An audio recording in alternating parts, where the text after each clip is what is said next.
जय गंगा मैया। साथियों, आज के इस खास और जानकारीपूर्ण वीडियो में हम आपको दर्शन करवाने वाले हैं उत्तराखंड के प्रसिद्ध तीर्थ स्थान हरिद्वार के दर्शन और यात्रा की संपूर्ण और सटीक जानकारी देने वाला हूं। अगर आप भी पतित पावनी मां गंगा में स्नान और हरिद्वार घूमने की प्लानिंग कर रहे हैं तो आप एकदम सही वीडियो देख रहे हैं। ये वीडियो आपको बहुत ही हेल्प करने वाला है। इस वीडियो में हम जानेंगे कि आप यहाँ तक कैसे पहुँचें, आपको होटल या धर्मशाला कहाँ पर लेना है, हरिद्वार में कहाँ कहाँ घूम सकते हैं, दर्शन और घूमने का सही तरीका क्या है, खाने पीने की कैसी व्यवस्था है, बजट कितना लगेगा। तो इस वीडियो में हरिद्वार यात्रा की संपूर्ण जानकारी आपको मिलने वाली है। वीडियो को लास्ट तक देखें। तो आइए साथियों, आज हमारे साथ कीजिए हरिद्वार की यात्रा और कमेंट्स में जय गंगा मैया ज़रूर लिखना। तो यहाँ पर पहुँचने के लिए ट्रेन, बस, फ्लाइट या अपने पर्सनल वाहन से आराम से आ सकते हो। तो सबसे पहले बात करेंगे ट्रेन की, जो सबसे सस्ता और सरल तरीका है। सभी प्रमुख शहरों से यहाँ के लिए आपको ट्रेन मिल जाएगी। और अगर आप बस से आना चाहते हैं तो दिल्ली, हरियाणा, पंजाब, उत्तर प्रदेश, राजस्थान आदि से आपको सीधी बसें मिल जाएंगी। हरिद्वार में रेलवे स्टेशन के सामने ही बस स्टैंड भी है। और अगर आप बाई एयर आने की सोच रहे हैं तो यहाँ का निकटतम हवाई अड्डा देहरादून में है, जो यहाँ से मात्र 40 किलोमीटर की दूरी पे है। तो आप बाई एयर भी आ सकते हो। और अगर आप अपने पर्सनल वाहन से आना चाहते हैं तो हर की पौड़ी के पास आपको पार्किंग की सुविधा मिल जाएगी। 24 घंटे का किराया मात्र 150 से 200 रुपये लगता है। इन माध्यमों से आप हरिद्वार आ सकते हैं। हमने अपनी यात्रा अपनी पर्सनल कार के द्वारा की और हम आ चुके हैं हरिद्वार में। तो अपनी गाड़ी को पार्किंग में खड़ा करने के बाद आप पार्किंग में ही फ्रेश हो सकते हैं। वहाँ पर सुविधा आपको मिल जाएगी। पार्किंग से हर की पौड़ी बिल्कुल पास में ही है। और अगर आप ट्रेन से आते हैं तो यहाँ पर जो रूम है वो आपको 500 से 600 रुपये में मिल जाएंगे। अगर आप हर की पौड़ी के आसपास रूम लेते हैं तो शाम की गंगा आरती में शामिल होने के बाद रूम पर आराम से पहुंच सकते हैं। और अगर आप हरिद्वार में फ्री में रहना चाहते हैं तो शांति कुंज सबसे बढ़िया ऑप्शन हो सकता है। यहाँ पर फ्री में ठहरने के साथ साथ भोजन भी फ्री में मिलता है। यहाँ पर 24 घंटे भंडारा चलता रहता है। या फिर रेलवे स्टेशन से हर की पौड़ी के आसपास बहुत अच्छे अच्छे धर्मशाला हैं, जहाँ पर आप 400-500 रुपये का कमरा लेकर के रुक सकते हैं।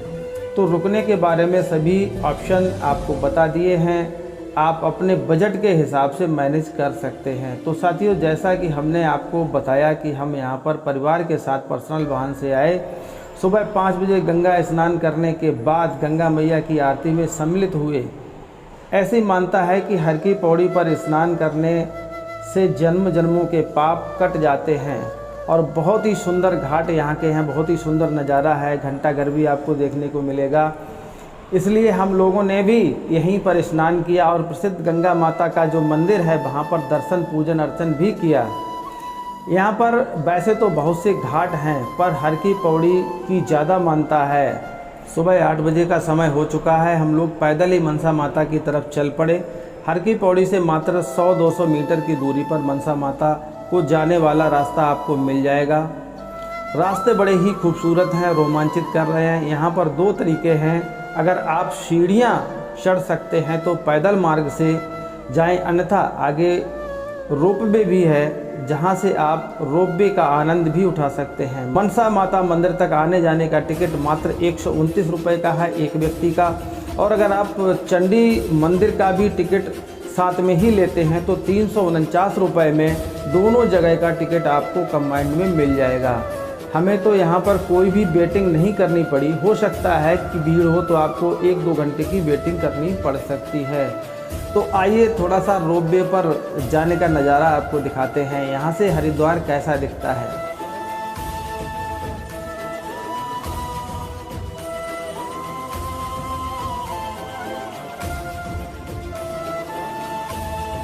तो अब हमने दोनों मंदिरों में रोपवे के माध्यम से कुछ ही समय में दर्शन कर लिए। 11 बज चुके हैं। अब कुछ खाने का मूड कर रहा है तो एक जगह पर बैठकर हम लोगों ने नाश्ता किया। आपको चंडी माता दर्शन में समय लगता है तो आप हर की पौड़ी पर वापस आ जाइए और 4 बजे से ही लोग वहाँ पर वेटिंग करने लगते हैं। जो वहाँ पर पौड़ी बनी हुई है वहाँ पर बैठ जाते हैं। गंगा माता की जो 6 बजे की आरती होती है उसमें शामिल होने के लिए दूर दूर से लोग शाम की आरती को देखने आते हैं।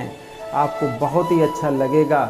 यहाँ पर भक्तिमय वातावरण देखकर लगेगा कि वाकई अगर स्वर्ग कहीं पर है तो यहीं पर है। आप भी माँ गंगा की भक्ति में भाव विभोर हो जाएंगे। जयकारे लगाते हुए आप भी नजर आएंगे। हर हर गंगे, जय माँ गंगे, जय गंगा मैया। इन जयकारों से पूरा वातावरण गुंजायमान हो जाता है। यकीन मानिए आप भी भाव विभोर हो जाएंगे। फिर आरती के बाद आप अपने रूम पर आकर आराम कर सकते हैं और सुबह उठकर फिर गंगा स्नान करने के बाद उन मंदिरों में जा सकते हैं जो 5-6 किलोमीटर की दूरी में हैं।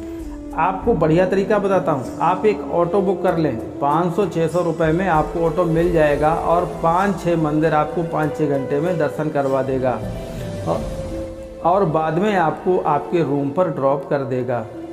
तो हमारे पास तो समय था। सबसे पहले शीश महल पहुँचना उचित समझा। ये मंदिर बहुत ही सुंदर है। कांच के छोटे छोटे टुकड़ों की से बनाया गया मंदिर है। इसकी आकृति बहुत सुंदर है। यहाँ की सुंदरता देखते ही बनती है। यहाँ पर दर्शन करने के बाद हम पहुँच गए भारत माता मंदिर। भारत माता मंदिर खूबसूरत बहुमंजिला मंदिर है जहाँ पर हर एक मंजिल पर अलग अलग आपको नज़ारे देखने को मिलेंगे। तो साथियों बहुत ही सुंदर मंदिर है। आप यहाँ के दर्शन जरूर करें। अगर आप लिफ्ट से जाना चाहते हैं तो मात्र 5 रुपये का टिकट है। आप सबसे ऊपर जाकर के उतर जाएँ और वहाँ से दर्शन करते हुए धीरे धीरे नीचे आ जाएँ। यहाँ से दर्शन करने के बाद शांति कुंज हरिद्वार पहुँचे। माता गायत्री का विशाल मंदिर बना है, दर्शन करें और साथ ही अखंड ज्योत के भी दर्शन करें और चाहें तो भंडारे का प्रसाद भी ग्रहण करें। यहाँ पर आपको 1 से 2 घंटे का समय ज़रूर लगेगा क्योंकि यहाँ पर आने के बाद आपका जाने का मन ही नहीं करेगा। यहाँ आकर आपको वास्तविक शांति की अनुभूति प्राप्त होगी। तो यहाँ पर दर्शन करने ज़रूर आइएगा। तो अब चलते हैं यहाँ के प्रसिद्ध वैष्णो माता मंदिर, जिसको कि भारत दर्शन मंदिर भी कहते हैं। यहाँ पर जो गुफाएं बनी हैं वो हमें जम्मू कटरा की माता वैष्णो की जो गुफाएं हैं उनकी याद दिलाती हैं। इसके बाद श्री राम मंदिर में दर्शन करना ना भूलें। बहुत ही सुंदर भव्य मंदिर बना हुआ है। इसके बाद आप किसी भी रेस्टोरेंट में जा कर के भोजन कर सकते हैं क्योंकि आपको भूख भी लग गई होगी। यहाँ पर नॉर्मल रेट पर आपको भोजन मिल जाता है या फिर किसी ढाबे पर बैठ कर के आप 100 रुपये वाली थाली का भी लुत्फ़ उठा सकते हैं। तो अब ये जान लेते हैं कि इस यात्रा में समय कितना लगता है। अगर आप सुबह यहाँ पर आ गए हैं तो एक ही दिन में आप पूरे हरिद्वार को घूम सकते हैं, सभी मंदिरों के दर्शन कर सकते हैं। हम तो कहते हैं कि अगर आप इतनी दूर से आते हैं तो 2 दिन यहाँ पर रुकिए, दर्शन करिए और पूरा भक्तिमय जो वातावरण है उसका आनंद लीजिए।